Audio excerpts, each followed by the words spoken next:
അപ്പോൾ സൗദിയിൽ American president Donald ട്രംപും സിറിയൻ പ്രസിഡന്റ് അഹമ്മദ് അൽ ഷാറയുമായി നിർണായക കൂടിക്കാഴ്ച. ഇസ്രയേലുമായുള്ള ബന്ധം സാധാരണ നിലയിലാക്കണമെന്ന് സിറിയൻ പ്രസിഡന്റിനോട് ട്രംപ് ആവശ്യപ്പെട്ടിട്ടുണ്ട്.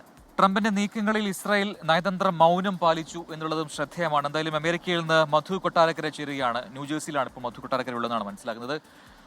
ഗുഡ് മോർണിംഗ്, അവിടെ ഗുഡ് ഈവനിങ് ആണ്. അപ്പോൾ മധു, എന്താണ് നിലവിൽ ട്രംപിന്റെ സന്ദർശനവുമായി ബന്ധപ്പെട്ട് പുതിയ അപ്ഡേറ്റുകൾ വരുന്നത്? ഇന്നിപ്പോൾ തുർക്കിയിലേക്ക് പോകുന്നുണ്ടെന്ന് തോന്നുന്നു അല്ലേ? ട്രംപ് നീക്കം അവിടത്തേക്കാണെന്ന് തോന്നുന്നു. അപ്പോൾ എന്താണ് നമുക്ക് ലഭിക്കുന്ന ഈ സന്ദർശനം കൊണ്ട് അമേരിക്കയ്ക്ക് വല്ല ഗുണമുണ്ടോ?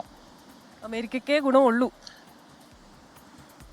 ഗുഡ് മോർണിംഗ് പ്രജിൻ, ക്രിസ്റ്റീന പറഞ്ഞതുപോലെ അമേരിക്കയ്ക്ക് ഏറെ ഗുണമുള്ള ഒരു യാത്രയാണ് US പ്രസിഡന്റ് ഡൊണാൾഡ് ട്രംപ് ഇപ്പോൾ നടത്തിയിരിക്കുന്നത്.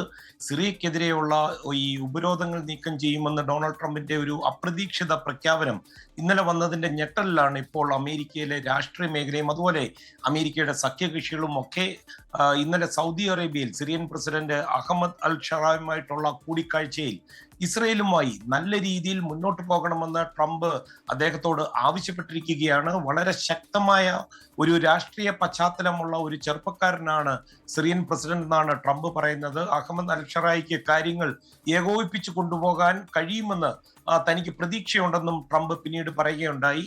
2020 ഇസ്രയേലുമായി മറ്റ് അറബ് രാജ്യങ്ങളുടെ നയതന്ത്ര ബന്ധങ്ങൾ സാധാരണ നിലയിലാക്കുവാനുള്ള അബ്രഹാം ഉടമ്പടിയിൽ സഹകരിക്കാനുള്ള താല്പര്യം അഹമ്മദ് ഷാറ ഈ കൂടിക്കാഴ്ചയിൽ പ്രകടിപ്പിച്ചതായും ട്രംപ് പറയുന്നു.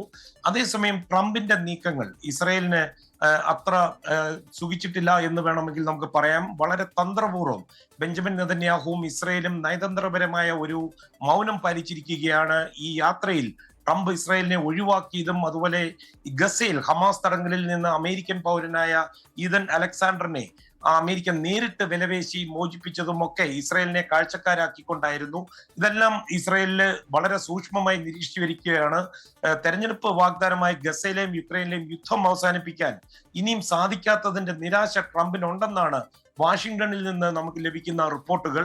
നേരത്തെ കൃഷ്ണ സൂചിപ്പിച്ചതുപോലെ അമേരിക്കയ്ക്ക് ഏറെ ഗുണമുണ്ടായ ഒരു യാത്ര എന്ന് വേണേൽ പറയാം. കാര്യം ഖത്തറിൽ ഇന്ന് ബോയിങ് ഖത്തറുമായിട്ട് ഒരു ധാരണയിലായിരിക്കുകയാണ്.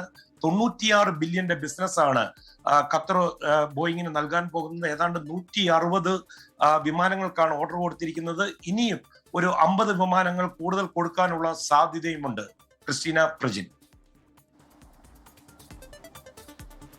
ശരി, മധു കൊട്ടാരക്കരയാണ് വിശദാംശങ്ങൾ നൽകിയത്. അതിപ്പോൾ മധു കൊട്ടാരക്കര ഇന്ത്യയിലേക്ക് വന്നാലും ട്രംപ് സൗദിയിലേക്ക് പോയാലും തുർക്കിയിലേക്ക് പോയാലും പ്രയോജനം അമേരിക്കയ്ക്ക് തന്നെയാണ് എന്നുള്ളതാണ് മധു കൊട്ടാരക്കരയും കേരളത്തിൽ വന്ന് കൂടുതൽ എനർജിയും കൂടുതൽ ആവേശവും ഒക്കെ സംഭരിച്ച്, അതായത് അദ്ദേഹം ഇങ്ങോട്ട് നടത്തുന്ന ആ യാത്രയുടെ ചെലവെന്ന് പറയുന്ന ഇൻവെസ്റ്റ്മെന്റിൽ നിന്ന് നമ്മളെയൊക്കെ കണ്ട് സംസാരിച്ച് ഊർജ്ജസ്വലനായി തിരിച്ചു പോകുമ്പോൾ അദ്ദേഹത്തിന്റെ പ്രൊഡക്ടിവിറ്റി കൂടുകയാണ്. അപ്പൊ അമേരിക്കക്കാർ എവിടെ പോയാലും, അതിപ്പോ അമേരിക്കൻ പ്രസിഡന്റ് എവിടെ സന്ദർശിച്ചാലും ആ രാജ്യത്തിന് പ്രയോജനപ്രദമായ കാര്യങ്ങളായിരിക്കും ചെയ്യുക.